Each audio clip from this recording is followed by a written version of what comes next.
Hello everyone, this is part 8 of What If Naruto Was a Puppeteer, and I hope you guys enjoyed this video and to like, to subscribe, to see more comment down below.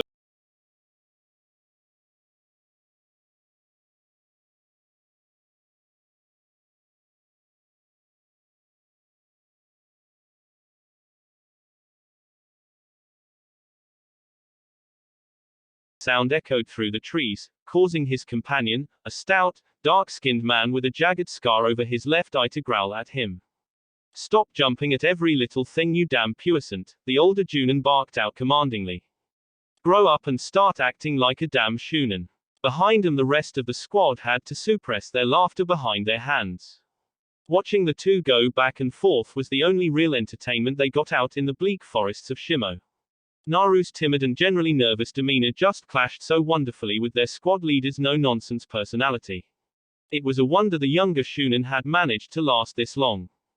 "But Teiku, this time I swear I saw something in the trees," Naru muttered morosely, already knowing that none of his companions would actually believe him. They never did. "Oh sure," Kei muttered with a lopsided grin as he brushed past the younger ninja to continue on their frigid march. "I bet it was one of those shadow people, right?" He chuckled to himself as he walked on, his sandals making a crisp crunch on the pristine white snow. It wasn't ideal for stealth, even if the snow would cover their tracks within minutes, but it wasn't like they were Konoha shinobi. Kumo didn't resort to cowardly tactics like hiding in trees. Or maybe it's the cicada monster you saw last week, coming back for his revenge. "Ooh, scary," Matsui mimed as she skipped past as well, grinning at Naru's shivering form. It certainly wasn't because of the cold, because Kumo residents got used to that living up in the mountains. "Quiet down you two, we need to keep constant vigilance out here," the gruff voice of their captain sounded over their banter. "This is the first line of defense for Kumogakur and you are its proud guardians. Start damn well acting like it." That quietening them down, at least until Kei grinned again. "Oh come off it Teiku, it's just a standard patrol along the border. These are pretty much the lamest mission we get as Shunin. Nothing ever happens." The red-haired Shunin got an evil look from his captain, but the grizzled man didn't bother to reply, simply turning away and marching on through the drifting snow. "I don't know," Matsui interjected in a whimsical tone, glancing back at the still rather anxious-looking Naru as she spoke. "I heard the Konoha's gotten pretty active lately along the U border. Maybe these shadows Naru's seeing are their Anbu and they're scouting out our defenses." Her attempt to instill a little more fear into her kohai was rudely interrupted by Kei snorting back a laugh. As if, why the hell would Konoha dare attack Kumogakur? Right now, we're both the most economically and militaristically stable villages on the continent. Plus, there are way more people Konoha has a bone to pick with than us. It comes to mind pretty quick. The redhead's grin grew at that. "In fact, I wouldn't really mind seeing those tree huggers and rock biters have a go at one another again." He flinched though as Matsui turned an evil eye on him for ruining her prank. Still, she recovered admirably. "All the same, I bet Naru could think up a few reasons why Konoha might come poking around here," she intoned dramatically, only to blink as she got no response. "Naru." She turned only for her forehead to crease as she noticed the distinct lack of a certain young Shunin from the group. "Naru." Her head snapped around when she heard a muffled grunt from behind her. All she saw was Kei looking at the ground with an irritated expression, rubbing the back of his neck before plucking what appeared to be a small metal dart out of his skin. What the? He only had a moment to observe it before his eyes rolled back and he slumped forward on the spot, falling face first into the snow with a dull crunch. Matsui could only look on in mute horror, her body momentarily paralyzed by confusion. A thin silvery thread suddenly flashed in the weak light streaming in through the trees. In the next moment Kei's body was violently yanked up into the canopy, his form disappearing with a small flurry of leaves and powdery snow. That, at least, finally seemed to snap Matsui out of her shock, too late though, as not even a second later she felt the pinching pain of something fly into her own neck. She had never even heard it coming, nor felt the person who had thrown it. That was her last conciliatory thought before her vision grew blurry and dark. In those last few moments she managed to spot a single figure drop down from the branches. Her last waking sight was of his recognizable porcelain animal mask that could only belong to one nation's elite unit. Kono. Her weak call was in vain though, lost on the wind as she slumped forward, the sound of crunching sandals slowly fading into obscurity as her senses escaped her. "Well, That was close, the masked figure intoned beredly, absently cracking his neck as he lazily glanced about the trees for his compatriots. Moments later they joined him, soundlessly dropping from the forestry to look down at the crumpled forms of the Kumo squad. Who was the smart guy who decided to fire the dart while she was looking? With a sigh he pulled off the white mask from his face, gasping in fresh air for a few moments. Damn, how do the Anbu breed in these things? In a few seconds the rest of his companions had also removed their masks, revealing a small group of identical whiskered faces and spiky blonde hair. They aren't real Anbu masks, remember, a different Naruto responded in an equally toneless voice, eyes carefully roaming over the unconscious forms of the Kumo Shunin and their Junin squad leader. Who knows how those things work? It had been surprisingly simple to catch them off guard like this. He suspected it would only grow more difficult as they continued. Mare, don't patronize me, the original clone drawled, miming the other's words with his hand in a manner that earned him odd glances from the other clones. It was my idea in the first place to make our own Anbu uniforms so that we wouldn't have to steal them and risk Konoha noticing their absence. He cringed as another clone slapped him on the back of his head, light enough not to burst him but still hard enough to feel it. You idiot, it was the boss idea, a third blonde spoke up with a sneer as he moved past the first to bend down next to Naru's vacant form. We're just clones. Exactly, the first shot back, and I'm a clone of him, so it was my idea. From across the small clearing a fourth clone, the last of their little squad, sighed into his hand. Would you two stop arguing? He muttered, just loud enough to be heard. It makes the boss look crazy when we do this. They all shared a look at that before shrugging and getting on with their jobs. They would have to quickly deal with the Kumo squad as the poison they had been injected with slowly shut down all of the vital organs in a manner that would leave their actual bodies relatively undamaged. So why did we kill all of them again? The first clone questioned suddenly, earning him exasperated looks from the rest which he defended by raising his hands. What? I'm just saying that if we wanted to ignite hostilities, wouldn't it be better to let one go to tell others? The other clones simply looked at one another before the second turned to the first. Why are you even asking? We're all clones, so anything we know, you know. His tone was incredulous. It never ceased to amaze any version of Naruto how varied his clones could be when he used Kage Bunshin. Oh, just humor him, the fourth sighed wearily, hefting Ki's body onto his back with a grunt. Naruto, and by proxy his clones, were not particularly suited to manual labor. He'll never shut up otherwise. With that remark he received a rather evil look from the first clone.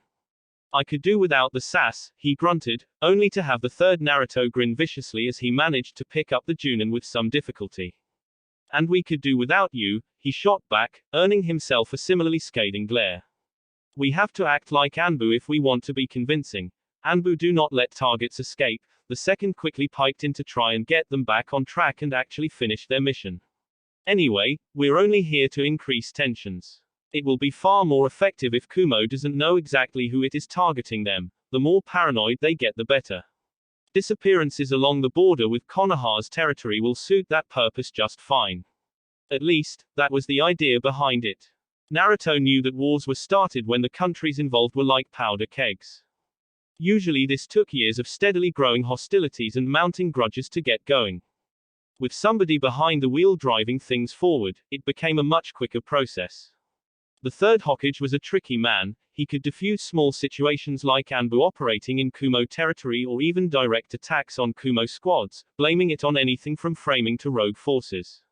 However, if tensions were allowed to grow with no clear culprit, then eventually the involved countries would act at the slightest spark. The best part, and most brilliant, in Naruto's steadily less humble opinion, of the whole affair, was that with just 4 clones operating along the Shimo-Yu border, Naruto could do everything he needed from the comfort of his own home. It was such a simple process that it was almost criminal, and so foolproof it was literally a wonder to the young blonde that nobody had thought of it before. Then again, nobody else could claim to have the unique talents necessary to pull it off. 4 clones would ambush Kumo shinobi in their own territory disguised as Konoha Anbu. If they were unsuccessful in their attack, then Konoha is implicated regardless, either through first-hand accounts of any survivors, or from the Kumo ninja recognizing the shadow clone technique, unique to the leaf. If they were successful though, then Kumo notices that patrols are steadily going missing along their borders with an unknown culprit behind them. The Raikage, according to Naruto's reports that he generally considered trustworthy, was a very fast man, in every aspect. Beside his incredible nin taijutsu prowess, he was a man fast to anger and even faster to jump to conclusions. These mysterious disappearances would be seen as a direct attack on him, and he would hopefully answer in the typical ham-fisted way that he was known for, with brute force and not much forethought. However, that was the simple part. Any Konoha shinobi with a grudge and access to the clone technique could orchestrate something similar, and it would be doomed to failure. Any reasonable man would look at the situation as a whole as see that Konoha blatantly prodding at Kumo's borders both made no sense, and would be rather against the general views as a village. The third Hokage was far above reasonable, to the point of near clairvoyance, and he would likely see through it as an attempt from an outside party to ignite war, for whatever reason. No, the true stroke of genius, and the manner in which only Naruto could properly orchestrate this grand opera of war, came after. Using Kin, or Kane as he now preferred to call her, to aid in Hinata's training had at least given him somewhat of a tolerance to human puppeteering. As long as he was not the one personally involving himself with the process of creating them, he could even see himself making more, should the situation call for it and his other puppets prove inadequate. After all, he worked under an ethic of change and adaptation. He could be flexible should he need arise. Using this, he would create puppets out of the Kumo shinobi and in turn use those squads to launch similar attacks on Konoha shinobi along the very same border. It carried all of the same risks too, that is to say, none at all. If the raids failed, then Naruto would simply cause the puppets to destroy themselves as Kumo shinobi tended to do in order to prevent capture and protect their secrets. The Konoha squads would see nothing but Kumo shinobi attacking them without precedence. Of course, that was not to say Naruto wasn't being careful. He had to go to painstaking lengths to track down the patrol routes so that his puppet squads would never run into any groups with a Byakugan user. That would bring the whole charade crashing down. He was eager, not idiotic, and he was meticulous with every stage of his planning.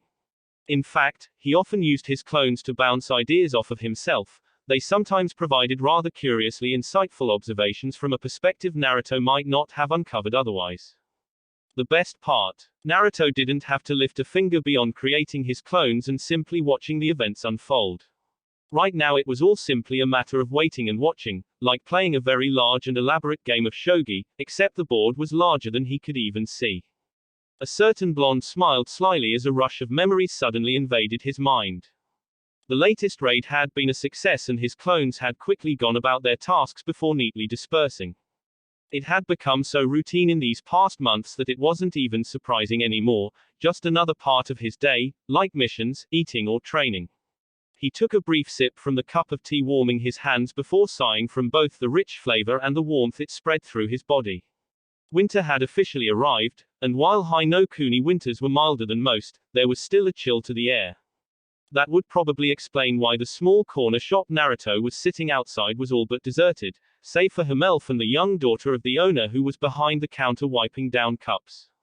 It wasn't an unusual sight nowadays to see empty streets and establishments like this, and it wasn't just because of the cold.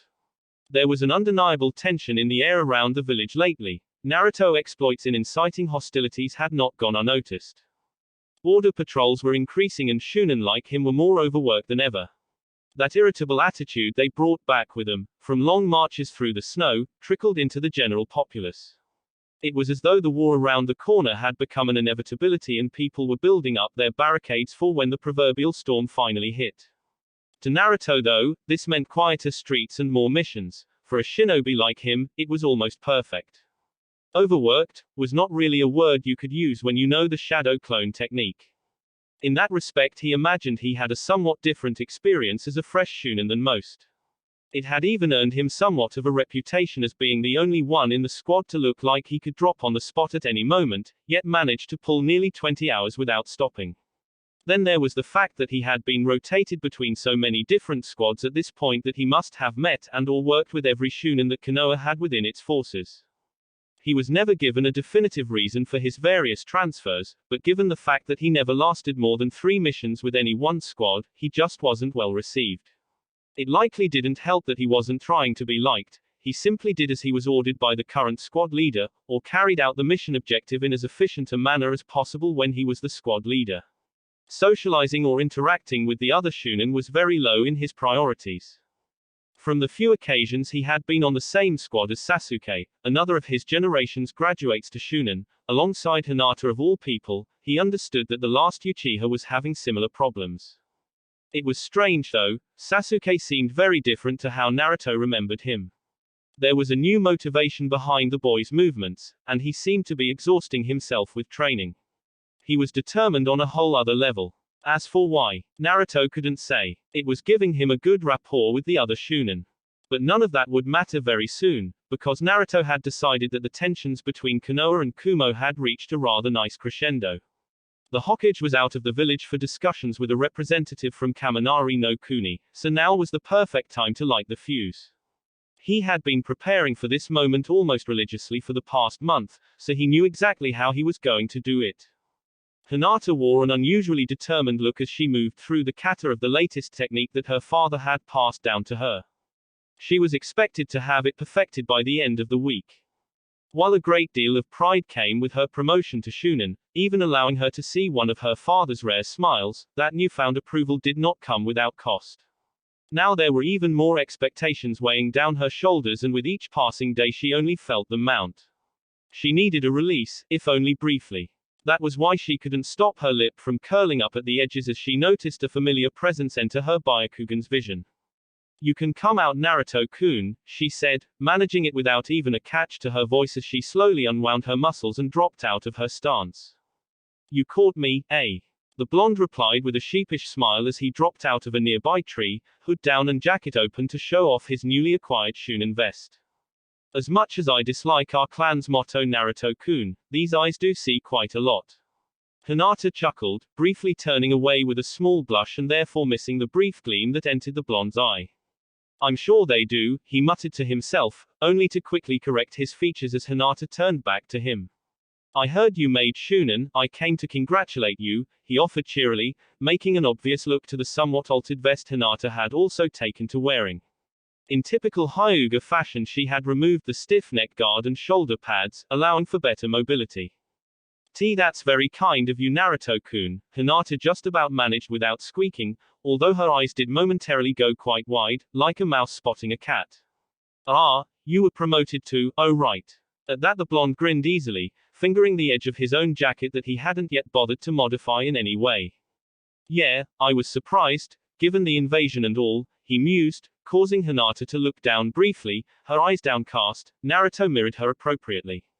"But," he started, causing her head to flip back up, "I decided to come over and have a friendly spar, our first as Shunin." He failed to mention the fact that he was almost religiously training with his clones now, but he supposed it was his first spar with someone other than himself. That sounds wonderful," Hinata agreed, perhaps a little too eagerly. It wasn't exactly her ideal way to spend time with the blonde, but she was rather open to taking what she could get. "Will you be using cane?" Naruto smirked at her, making her heart beat a little faster for a moment.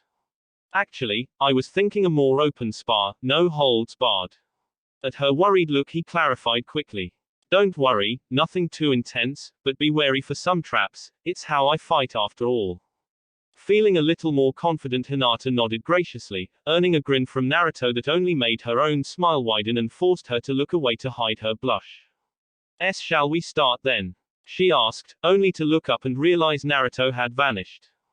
"Hinata, you should know by now," Naruto's voice echoed from all around her, the grin almost audible in his words. "We started the moment I walked into the clearing." Their brief but intense spars were not just a one-time thing either. Even more surprisingly though, it was not just Naruto who initiated them. He could almost see Hinata grow bolder with each confrontation. He put it up to her elevated position within the ranks and therefore within her family. A lot of pressure must have been released from her shoulders as responsibilities replaced them. She was actually surprisingly talkative, often going into great lengths on her family's situation, her concerns over her little sister, her father's ever-watchful eye, and even just idle observations. It was fine by Naruto though, the more she talked the more he learned, and she never seemed to pry too hard into his own life. He would offer up an insightful comment every so often, counter a point with one of his own, and even offer opinions on their lives as shinobi. They were more to suit the conversation than actual truths though. Still, she was content to talk, and he was content to absorb the useful information she provided, most notably on her clan. Naruto's fascination with the Byakugan could not have been said to have abated over time; if anything, it had only grown. The possibilities he could conjure for a puppeteer that could see for miles in every direction were immense. And so he listened, and he listened, and he learned. But that wasn't all. With every spar, he was able to further his understanding of the vaunted dojutsu, slowly picking it apart and discovering more each day. Naruto watched curiously through the eyes of one of his small animal puppets, hidden amongst a particularly thick patch of leaves, as Hinata went about her training. He had been there, sitting underground through the use of the subterranean voyage technique for around 20 minutes already, and Hinata hadn't made any inclination she had actually seen him. He was certain she had her Byakugan active, so it was actually rather confusing. He had taken to entering the training ground in many different ways in order to try and surprise the Hyuga heiress. She apparently found something charming in it, and almost made a game of trying to find him through whatever means he attempted. Already he had tried camouflage, coming in from above and replacing himself with an intricately designed puppet that should have resembled him perfectly, to no avail. Hinata saw through his tricks with relative ease, even being confused that his puppet double lacked the chakra network he had given Kane. He had not tried that again. Too many questions were a bad thing on that particular subject. Experimentally, he sunk a little higher in the ground, appearing almost touching the surface. Sure enough, a few moments passed and Hinata's face lit up, her eyes instantly fixating on his position. "I see you, Naruto-kun." With a sheepish smile, he emerged from the ground, giving off his usual congratulations on her finding him with a plastered-on smile. Internally, the cogs were grinding away, filing away that particular piece of information for later. Naruto made sure to keep a blank face as he moved silently through the trees. It was bad enough that the Byakugan could pick him out rather easily at a fair distance, he didn't need to give away his position through sound as well. His fingers moved with the most subtle of motions, the bare minimum for the various machinations he was planning. Carefully, he kept an eye on Hinata's position. He was sure she knew where he was, but that made little difference when she was fending off Ramia's lethally quick attacks. He had refined his style with the snake-based puppet, using her for very swift guerrilla-style attacks. Using her slender body, he would hide her among the trees or underground before launching surprise attacks. A scratch here or a senbon there would be enough to incapacitate most opponents, so after her part was played she would quickly slither off again. He was looking into a way to camouflage her better among a variety of environments. Unfortunately, he had reached somewhat of a dead end in his research into chameleons, natural ones anyway. A grin tried to tug at his lips as he finally reached his desired position, a flurry of fingers calling Ramia off from her attack in a deft motion. Instantly he spotted Hinata running for him, her feet carefully testing each branch she ran across before placing her full weight on it. She was learning rather well. Naruto had not trapped the root for once and she made it to the clearing he was standing in within seconds. If anything though, the lack of traps had only made her warier, and by the time she arrived her Byakugan was straining, but Naruto made sure her attention was mostly on him. "I thought I'd try something different today." He dropped into a very loose taijutsu style that Hinata didn't recognize. The blonde could see her eyes darting over his form, picking it apart by the way his muscles were tensed or his feet were positioned. The young puppeteer was actually rather curious as to what she saw, because he had completely made up the style. "You're going to try and fight me with taijutsu?" Hinata questioned slowly, her feet slowly shuffling her in closer. She had learned that giving Naruto time was a bad thing and ending fights early was usually her best bet, not that she had succeeded in that endeavor quite yet. "Why not?" Naruto responded with an almost absent shrug, briefly breaking from his false stance. Hinata saw that as her opportunity to strike, rushing in quickly to close the gap between them. As a kunoichi she really was quite amazing when properly motivated, fast too. However, Naruto's fingers were quicker than anybody in his generation. She barely noticed the subtle twitch of his ring finger until it was almost too late. With a heavily muffled mechanical click, a small swarm of senbon suddenly flew in at Hinata from her left. She saw it of course and dodged appropriately, only to widen her eyes as Naruto suddenly took that extra step in towards her that she had to avoid in order to prevent perforation. His left hook caught her right in the shoulder. While lacking power, Naruto did have a rather in-depth and first-hand knowledge of human anatomy and he knew exactly where it was weakest. As Hinata span away from the blow to minimize the damage, another click sounded off somewhere in the trees and she was forced to duck to avoid another hail of senbon. This time she was prepared for Naruto's attack and leaned back from his kick, only to receive a dizzying blow to the back of the head out of nowhere. She had never noticed the clone Naruto hid underground. Quickly moving back, the blue-haired Hyuga took stock of her situation, only to immediately blanch. The trees around the small clearing were absolutely littered with small senbon throwers, all of them connected to Naruto's hands by almost unnoticeable threads of chakra, even to her Byakugan. No wait, that wasn't quite right. They weren't just connected to his fingers, the threads emerged from all the way up his arms, each one connected to the tenketsu closest to the skin. But that was impossible, only a Hyuga would know for sure where their tenketsu were located. The only way Naruto would be able to figure out would be spars, the young Kunoichi murmured to herself, only to nearly receive a back full of senbon, forcing her to once again dance out the way of it and the following attack from Naruto. The blonde heard her whisper, grinning to himself beneath the darkness of his hood. Yes, he had used his various spars with Hinata, allowing her to close off certain tenketsu in his arm, in order to locate them. Later on he would note their location via the small red mark that would appear. It had opened up a whole new world of puppeteering for him. If he could figure out the rest of his tenketsu's locations, then all the better. Their spar suddenly ground to a halt as Hinata jerked in place before falling, ironically, like a puppet with its strings cut. Naruto blinked in confusion before walking over to check on her, idly using a chakra thread to prod at her in case it was a trap. Hinata wasn't that type of person though, and she really was unconscious, the culprit quickly being revealed as a small senbon lodged in the back of her neck. Naruto plucked it out carelessly and examined first it, and the spot it impacted. Curious, he mused, before carefully lifting Hinata up and maneuvering her back to where she had been standing, using that to get the flight path of the senbon via the launcher's position. When he had worked it out, his mind began to race with the possibility that he found something that shouldn't technically exist, the Byakugan's blind spot. Curiouser and curiouser, now, Naruto would have usually been the first to agree that a certain level of apathy had to be taken when approaching most situations as a shinobi. Emotions tended to only cloud judgment and skew opinions. Not that they didn't have the uses. Emotional manipulation was a simple way to get information or cause an enemy to make a mistake. However, control of one's emotions in all scenarios was key. All the same, Naruto couldn't stop himself from feeling a small amount of vindictive pleasure as he patiently watched Neji walk along his normal route to his team's training ground. Ever since watching him brutally tear down Hinata and nearly kill her during the Shunin exams, Naruto had felt a stirring of something whenever he looked at the Hyuga Saiyan. It irritated him, having that small flame of an emotion out of his control, and he was glad to be putting an end to it right now, killing two birds with one stone as it were. And so he had planned, and watched, and waited. He had learned the team's habits, memorized his schedule and found the perfect place and time to strike. Every Tuesday morning Neji was forced to rise just before dawn, or else his rather energetic sensei and his miniaturized clone would be along to wake him up for the early morning pre-workout warm-up, of a few laps around the village.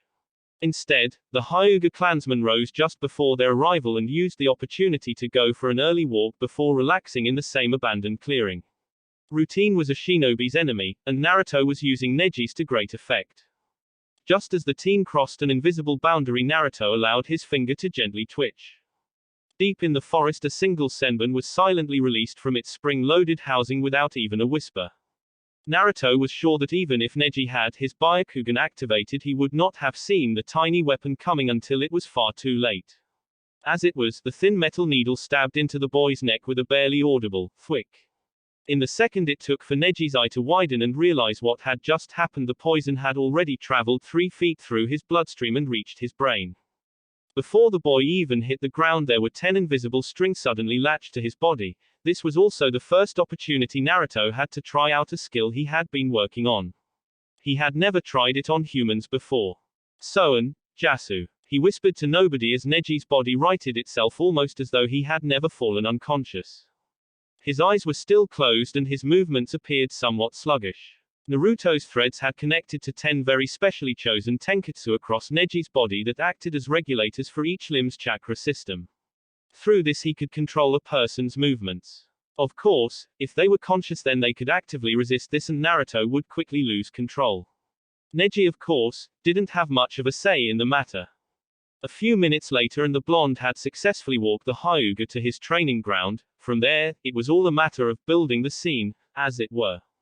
He started by unsealing the corpse of a Kumo shinobi that one of his clones had brought back from the Yushimo border. Then, as childish as it sounded, he went about orchestrating a fight between Neji and the Kumo Junin. The blonde had never felt so much like a puppeteer than he did then, literally acting out a pretend fight with two human beings. He felt, from sparring with Hinata so much, that he had gotten a good grasp of the Juken from watching her fight. He replicated this through Neji's movements. It would hopefully be indistinguishable from the real thing if the scuffs on the ground were scrutinized. He even forced the Kumo shinobi to use some lightning techniques for good measure, leaving some recognizable scorch marks in the trees and a lingering scent of ozone. Finally, as the climax of the fight, and Naruto's coup de grace, he forced Neji to actually use Juken strikes to trace out Kumogaku's insignia before being knocked out and dragged off by the Kumo shinobi. It was perfect, in both execution and theory. Tension were at their highest in decades between the two villages, and this was just the trigger needed to set it off. It wasn't incomprehensible to think that Kumo might try another attempt at gaining the Byakugan, this time aiming a little lower than the clan's heiress. This kidnapping would be the spark that finally ignited the powder keg Naruto had slowly been filling up, and right now there was next to nothing that could stop it. Neji-san. Naruto ground to a halt mid-step away from the crime scene he had set up as a young female voice called out to the now empty clearing. A moment later and a young girl that Naruto recognized from Hinata's descriptions to be Hanabi walked out of the tree line, looking around curiously. The curiosity was replaced by horror the moment she saw Naruto, Neji's body slung over his shoulder, standing in the middle of what looked to be the aftermath of an intense fight. Crap. Naruto couldn't stop his own voice from articulating the single thought running through his mind. This was not according to plan. A light groan escaped Hanabi's lips as she finally returned to the world, blinking her eyes open very slowly and thanking whatever higher power that had seen fit to keep the room dim. As a Hyuga, she was well versed with having more sensitive eyesight than most. It was a mixed blessing. That was really the least of her concerns. Up there was the slight throbbing headache and her sandpaper-like tongue. She blindly groped to one side for a moment, the side she instinctively knew to have her bedside table. It seemed a little lower than she remembered oddly enough, but her hand did eventually clasp around a cold glass of water which was instantly and gratefully brought up to her lips with a satisfied sigh. Sorry about the headache. Hanabi froze mid-gulp at the foreign voice, the glass falling out of her hand to thud harmlessly against the carpeted floor, spilling half of its contents. It should wear off fairly quickly. Mechanically, the young girl turned her head, her eyes finally adjusting to the dim light, only occasionally broken by a thin beam of sunlight breaking through the drawn blinds. Across from her, in what she was increasingly realizing was not her room back at the Hyuga compound, was a young blonde boy around the same age as her sister, his spiky hair mostly hidden by a shadowed hood. Wah! She managed unintelligibly, her voice hoarse from a mixture of disuse and the aforementioned dryness. Then it suddenly hit her, her synapses finally firing in the correct way to remind her just how she had ended up in this place. She had been with her carer for the day on an early morning walk. Ko believed it was because she liked the quiet of the twilight hours, but in fact it was because she loved to watch Neji going through his morning training. She had always looked up to her older cousin, seeing him as the role model her far more timid and meek sister could never be. As the second-born, it was always a very real possibility for Hanabi that she should be branded with the caged bird seal, as her uncle had been and as her cousin was. She had looked up to Neji because of his strength of will, always fighting against that seemingly crushing fate by becoming stronger, stronger than any Hyuga of that age, branch member or not, had any right to be. She wanted that same strength, so she went to watch him train, if only to understand how he was able to accomplish so much on his own. Of course she could not be seen mingling with the branch family, not when she was still in branded. In that regard, it often took a lot to wriggle out of Ko's sight. This time, it had been with the artful misdirection of losing her hair tie. In reality, she had simply wrapped it around her wrist and hidden it beneath her sleeve, but Ko was fooled nevertheless. It had been a while since her last escape. Of course, what she had found was not her cousin training as always, but the scene of what looked to be an intense and dangerous fight, or at least the aftermath. And in the middle of it all was. Sorry, am I interrupting something? The blonde boy spoke up. A blonde that Hanabi now recognized to be the puppeteer from the Shunin exams, although his name escaped her. Her head jerked up and she realized she had been completely silent for a good few moments, simply staring at the boy with wide, unfocused eyes. Immediately, her cheeks colored before she could do anything and she looked down. There had been a great deal of amusement dancing in the half-hidden blue eyes of the boy, and she was unused to being addressed so casually. Moments later, the reality of her situation caught up to her and she looked up, doing her best to disguise the uncertainty in her voice. What is going on? Where am I? She figured she held her wavering tone well enough, before throwing in as an afterthought. What have you done with Neji? The blonde seemed to catch every hitch in her voice, every slight twitch in her eye as she refused to meet his mirth-filled gaze. It was as though those two ice chips he called eyes were seeing straight through her, like she was some insubstantial wraith barely worth noting. The feeling made a strange fire burn through her being. She was a Hyuga heiress, she should not have to put up with such. Now, there's no need for that. The blonde tutted with a roll of his eyes as Hanabi suddenly froze in position, mid-charge across the room. Her outstretched fingers were mere inches away from his face, but he looked at them as though they held all the danger of a couple of feathers. Straining uselessly for a moment, Hanabi saw that connected to her wrists were two very thin, almost invisible strands of glowing blue light that she recognized to be chakra. She could only see them because she had activated her Byakugan in her attack. I thought as a Hyuga we could at least have somewhat of a civilized conversation before we began with needless brawling or displays of power, but I suppose human nature is human nature, despite how we try to disguise it. The blonde sighed wearily, but with her Byakugan active Hanabi could see the barely concealed signs of deceit in the expression. He was just playing with her. A quick tug from the blonde's hidden hands and Hanabi was instantly pulled back to the futon he had laid out for her in the corner of what looked to be some kind of workshop. This time, however, her hands were suspended above her head. It wasn't painful, but it was slightly uncomfortable. My name is Naruto, by the way, the young puppeteer divulged abruptly, the name jogging Hanabi's memory of the exams as well as his impressive performance throughout. For some reason it also brought back vague recollections of her sister telling her about a certain Naruto that was helping her train to overcome Neji. At the time, she had thought it preposterous. After seeing her come that close to beating their supposedly prodigal cousin though, she had been forced to change her views a little. There was also the fact that this same Naruto currently had her bound in this degrading manner with what looked to be disgusting ease. And what could we have to talk about? She worked up the courage to say, this time making sure to meet Naruto's eye with a glare. If she was to be captured then she would not be some weak little hostage. Her pride would not allow it. You're my kidnapper. I have nothing to say to you. At that, the blonde simply raised an eyebrow, glanced at her curiously for a moment before shrugging. Oh, okay, he said in perfect deadpan, turning on his swiveled chair to continue the work he had been doing before Hanabi woke up. The girl simply blinked, her eyes going wide for a moment at the casual dismissal, as though she had next to no importance in his eyes. Why yes, she continued in a halting tone, before coughing to herself and continuing. I won't tell you anything, no matter how hard you try.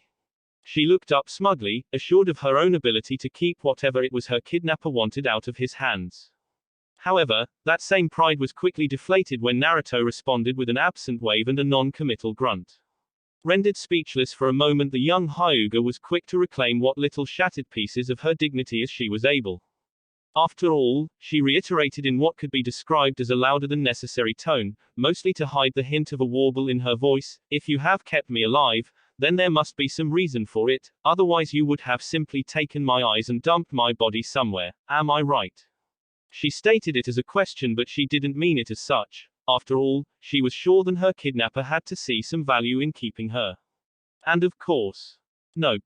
Hanabi's thoughts came to grinding halt at that single uttered word, her entire body deflating for a moment. What do you mean, nope? She shot back, a hint of red appearing in her cheeks at his, once again, casual dismissal of her importance. The blonde simply shrugged. I mean, nope, there's no greater meaning behind your capture, no secret I need that only you possess, no intricacy of your body that I need to study. At that, the slight flush became a rather virulent red that Hanabi did her best to hide despite Naruto not looking around once. It was an accident, a flaw that I did not account for, a variable out of my control. All this time Naruto didn't look up from whatever he was working on even once, his tone light and conversational. He sounded slightly bored in fact. It was a mistake. At that Hanabi actually flinched a little. There was so little emotion that she couldn't help but believe it was true. But, she looked around for a moment, her words unforthcoming and her expression flustered as she took in the dim but rather cluttered room she now found herself a prisoner in, for no other reason than coincidence. I'm the Hyuga heiress. Only another shrug answered her. For as long as you don't get that tattoo you Hyuga are so fond of, came the casual reply, causing Hanabi's eye to twitch. I know the secrets of the Hyuga style. She tried a little more boldly. This time there wasn't even a verbal response. Naruto simply raised a hand and a puppet in the corner of the room that looked like a slightly more complex version of a mannequin sprang to life. Moments later and it was near flawlessly running through a kata of the Juken that even Hanabi did not know, but had seen her father training Hinata in. I could be used as a bargaining tool, for money, or secrets from the clan. She tried again, not even bothering to hide the uncertainty in her tone. Thankfully, although she could not pin down why it was so, Naruto actually turned to her this time. His brow was raised and an amused expression lit his features. I'm sorry, could it be that you actually want to be a hostage? He questioned with a smirk. Hanabi immediately glared at him, once again feeling bold under his glare. This was much better. She hated that he could so casually dismiss her without even acknowledging so much as her presence. She had to deal with her own uncertainty with her standing in the clan her entire life. She didn't need it from him too. Their staring match lasted until she gave a dismissive huff, turning away with as much of a haughty look as she could with her hands bound above her head. The effect was somewhat ruined when Naruto gave a chuckle and turned away again, in the same movement flicking his fingers so that Hanabi's restraints vanished. Caught unawares, she tumbled backwards from the sudden loss of support, her hair splaying everywhere as she let out a less than dignified shriek.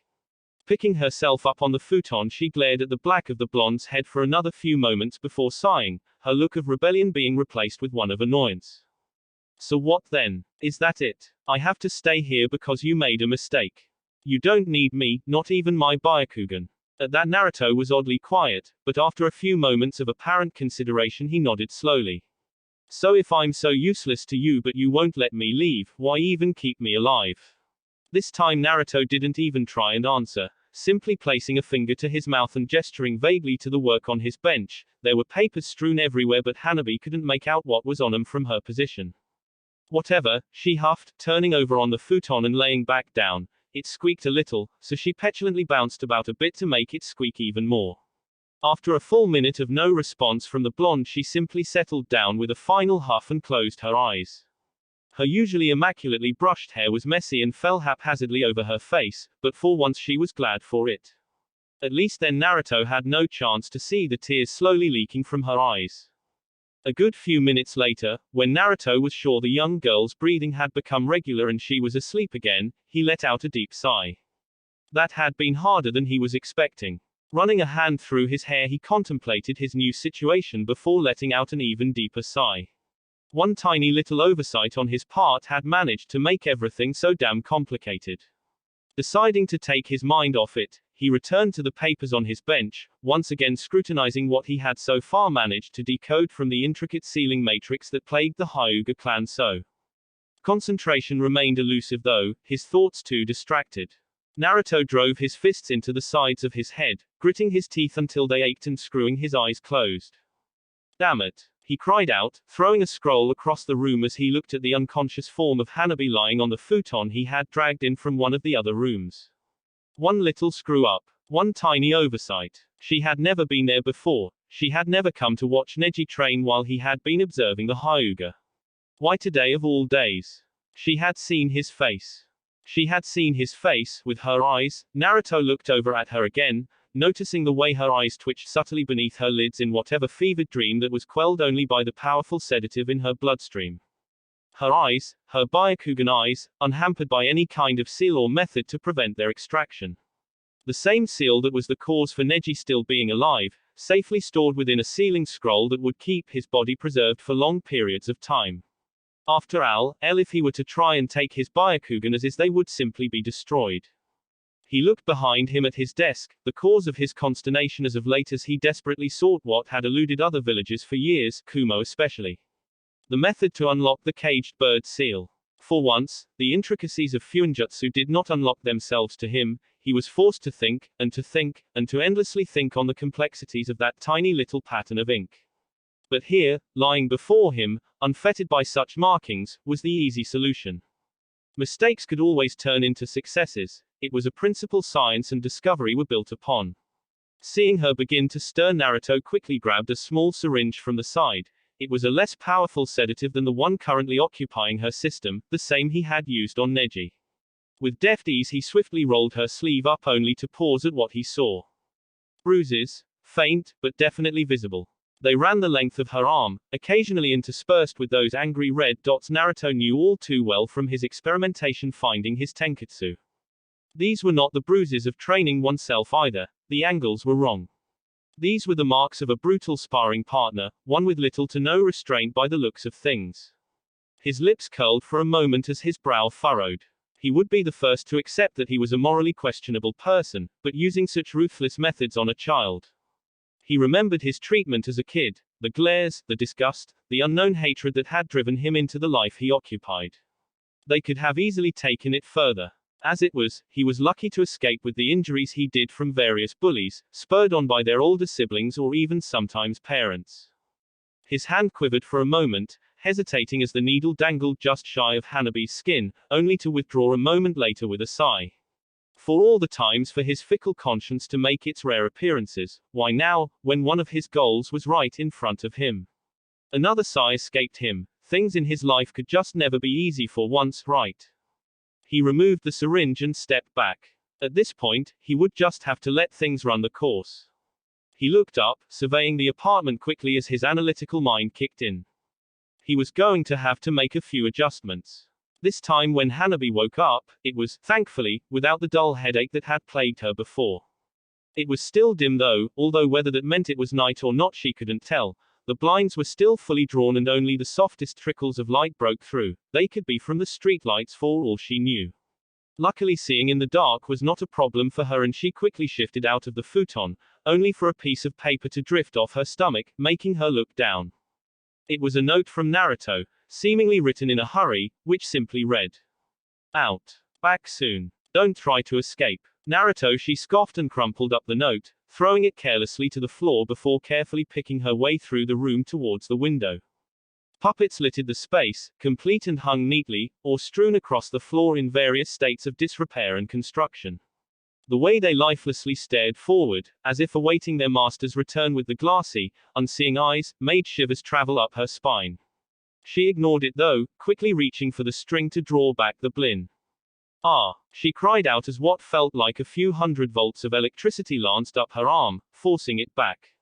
She tried again only to receive the same punishment as the drawstring once again shocked her. She concentrated a moment before opening her eyes into a new world, one of monotones and previously invisible light. With her Byakugan active, she could make out the seal intricately woven throughout the string, written with a script so thin it could be compared to spider's silk. A quick glance showed her that the blinds themselves, and the window behind them, were similarly scribbled on. Wisely, she decided not to risk touching those. It wasn't just the window, every other means of exit was blocked off in a similar manner, the other windows, the vents. Oddly enough, the only things that seemed unprotected were the doors. She tried one tentatively, only to be rewarded by the squeak of hinges instead of another painful shock.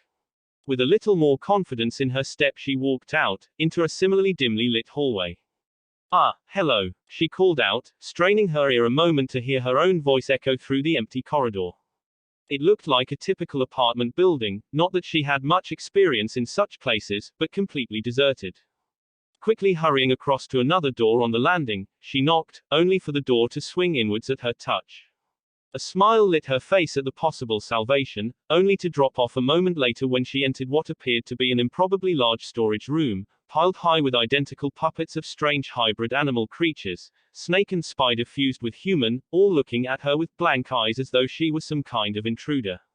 She slammed the door closed again and rushed to another. This one was barred shut, but there was no seal engraved in the wood. With a grunt of frustration, she slammed a chakra-infused hand onto the doorknob, smashing right through it before barging through the now open door. When her stomach dropped out from beneath her, as well as the floor, she gave a shriek. Only a strong hand grasping the back of her shirt saved her from a nasty fall of what looked to be around 7 stories. She was tugged back and allowed to drop to the floor, eyes wide and chest rising and falling rapidly with her panting breaths. Shakily, she turned to see Naruto, a bag of groceries held under one arm while another lay scattered over the floor nearby. He was looked down at her with a hint of annoyance before turning away to see to the door that was swinging lazily within the bottomless room. What did I say about escaping? He muttered with a mildly irritable tone, more to himself than Hanabi apparently, as he didn't even bother to turn. Some of these rooms are dangerous. As if summoned by the phrase, another Naruto suddenly appeared out of thin air, going about seeing to the repair of the door so it could be sealed off again. Unfortunately, this freed up Naruto's attention too, so he could turn back to Hanabi and stare at her with those cold blue eyes. She shivered under that half-shadowed gaze for a moment before he turned, picked up the spilled groceries and made back for the room with Hanabi's bed in. What was that? Hanabi finally asked, picking herself up and glancing occasionally back towards the strange, too large room. The blonde simply shrugged as he dumped the groceries. It's the big room. If I need to do something big, I do it in there. I just hollowed out a couple of rooms, took out the floors and ceilings and reinforced the ground floor. It stretches all the way down to the second basement floor. Hanabi blinked at the casual explanation. What could somebody possibly require a 7-story room for? However, Naruto seemed eager to change the subject, quickly tossing the girl an apple which she caught more on reflex than anything else. Eat. You've been unconscious for a few days now, he encouraged lazily, grabbing a somehow already steaming cup of ramen out of the bag himself. Hanabi stared at the innocuous fruit warily, looking at it from various angles and even activating her Byakugan, however she found nothing strange about it. Naruto's chuckle seemed to confirm this. It's not poisoned or anything. After all, I already have you trapped here, why would I need to drug you too? When she still made no move to take a bite, he sighed, reaching across for the little fruit. Fine then, if you don't. Hanabi immediately pulled the fruit to her chest and away from his hand, the slight grumble in her stomach informing her just how much she actually needed to eat. The blonde put his hands up in mock surrender with an all-too-easy grin as another clone appeared to start putting the rest of the food away. All right then, if you need anything just let one of my clones know and they'll go get it for you. It was partly my mistake you're stuck here, so the least I can do is be a semi-decent host. Hanabi just continued to glare at him warily, causing him to roll his eyes at her hostility. He had tried to be civil. Whatever, you can explore the building at your leisure, I own all of it anyway. Trust me when I say you won't find a way to escape though.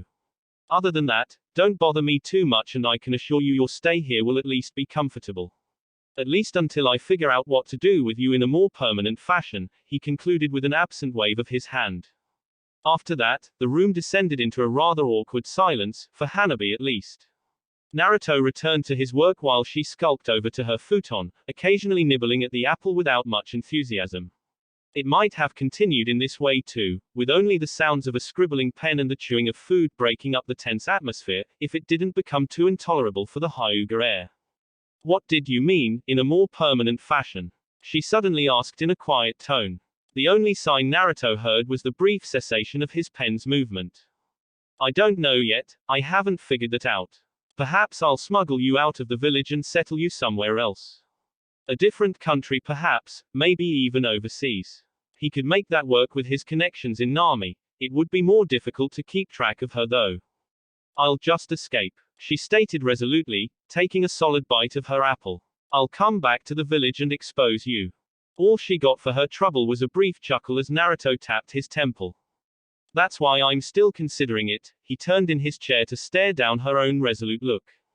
Perhaps he could just settle her in Nami itself. There were plenty of people there who would be looking for a child after the atrocities Gato committed. Plus, it was supposed to be quite beautiful there right now after the lengths they had gone to restore their country to its former glory, an incentive to stay perhaps. You'll never get away with this, she tried to argue, her voice having lost some of its emboldened edge. My father will tear apart this village trying to find me. Her stalwart words were once again deflected by an easy chuckle as Naruto tapped the side of his nose conspiratorially. Maybe, if they thought you were still in this village. At her confused expression, Naruto's grin grew a little. He may have been an emotionally reclusive individual, but the chance to finally share just a little of what he saw as his own brilliance with somebody other than a clone was rather refreshing. I guess you wouldn't have heard, being as coddled as you were within the Hyuga's nice, safe walls, but Kumo and Konoha are at somewhat odds as of late. His smile grew a little more sinister as he absently spun his pen between deft fingers. In no small part because of yours truly. What do you mean? Much of her previous fire had dissipated under his confident and piercing gaze. I mean, that your and your cousin's kidnapping by Kumogakure will be just the spark to ignite a war spanning the two nations, he explained with a grandiose wave of his hands, the pen still spinning away. Her eyes widened at the revelation before narrowing, her gaze becoming accusatory. But you kidnapped me, she stated heatedly, only to receive a raised eyebrow. Well, obviously, but the Hyuga won't see it that way, Konoha won't see it that way, and the world certainly won't see it that way. I went to great lengths to orchestrate all of this, and even the little mistake you helped cause won't derail it at this point. He shrugged carelessly, the pen finally stopping its hypnotic movements. At this point, both villages are looking for any little excuse to start hostilities, regardless of what their cage think. Not that it would be a problem on Kumo's end considering what he had heard about the rakeage. You're a monster, Hanabi shouted, horrified at what she had heard, at what her kidnapping may have led to.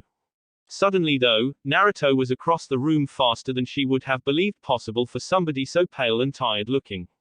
Her hand was wrenched up and despite a brief struggle Naruto proved to be stronger than her. Her palm was slowly pressed against his chest in a manner that she could feel the steady heartbeat but could not use her Juken to do anything. Sorry, no monsters here, just us humans. And just like that her hand was released and she was allowed to tumble back as Naruto made his way back towards his chest at a more sedate pace. But you'll condemn hundreds, or thousands, to death. She shouted as she sat back up, her mind still struggling to comprehend the madness she was hearing. Everything she had been taught about what was right and wrong, this boy was trampling on it. Hundreds or thousands of shinobi, he shot back casually, undeterred by her argument. They're just as likely to die on the next mission all the same. They know the kind of life they entered into and what risks it holds. But why would you want this? Why would you start a war? She asked, her own mind unable to conceive of a good answer. Because I'm selfish, the blonde parried almost instantly with an absent wave of his hand. I want to use war to make my name legendary, to hone my skill and art. He paused, looking back at the girl with an indecipherable expression that nearly had her look away from its intensity, to be remembered. He grinned, breaking the spell over Hanabi in an instant. That is my immortality, the immortality of the Kuroi Senko, of Sharingan no Kakashi, of Akasuna. He paused again, blinking as though remembering himself before shaking his head. But that's relatively unimportant. All you need to know is that I have my reasons. His grin took a lighter turn as he sat back in his chair, taking up the pen once more to spin it between nimble fingers. But war is not without gain. Most economies boom from the aftermath, technologies take leaps forward as necessities grow, names become immortalized. The great heroes of the past are those that made the names in war. Butchers of thousands today become the legends of tomorrow. He shrugged as he saw Hanabi make to argue with him, quickly cutting her off. Did you know that it was only in the first Shinobi War that hand seals were standardized? Before that, each clan had their own manner of doing things, only to slowly adopt the Senju way. It has allowed the practice of ninjutsu to take leaps and strides forward, because the Senju were so successful, so powerful. Hanabi froze at the sudden nugget of knowledge. She vaguely recalled similar information being taught in the academy history lessons. However, like most students, she only vaguely paid attention in those classes. And in the second, the poisons Suna constantly pumped out forced our own Sunid of the Sannin to concoct countless antivenoms, create numerous new medical practices, even build up the medic corps as we know it today. Without that war we wouldn't have the medicine that makes our lives so secure now. Again Hanabi was cut off, unable to answer. Naruto was not done. The kunoiki seal that prevents unwanted pregnancies out in the field. He ticked off a third finger as though creating a list. Made by the Yondaime Hokage to counteract Kumogakure in the Third War. At this point much of the fight had left Hanabi and Naruto was leaning back in his chair, a little bit more self-assured at his own reasoning. But you struggle to remember them, don't you? Because they're just dry old lessons taught in a classroom, they mean nothing to you, right? He asked suddenly, making Hanabi blink. It was obvious rhetorical though, because before the girl could answer he continued without missing a beat. Of course you don't, and neither will future generations sitting in their classroom, because at some point it will all just be history, statistics, meaningless facts that serve to embolden your patriotism and loyalty. He shook his head, his eyes regaining that previous intensity that forced Hanabi to look at them, unable to tear her gaze away. That won't be me. I refuse to be just another statistic in a book. I'll be remembered for what I did. The pen spinning in his fingers suddenly stopped with such force that it caused Hanabi to start, snapping her out of whatever trance his ice blue eyes had forced her into. I'll make sure of it. And just like that, another heavy silence fell back over the room. Naruto returned to his work, Hanabi returned to her silent contemplation, and a new status quo was forged. The young girl suddenly had a great deal to think about, mostly how to escape this madman and get back to her family. That will be it for this video. If you want more, comment down below, like, subscribe. And see you guys later.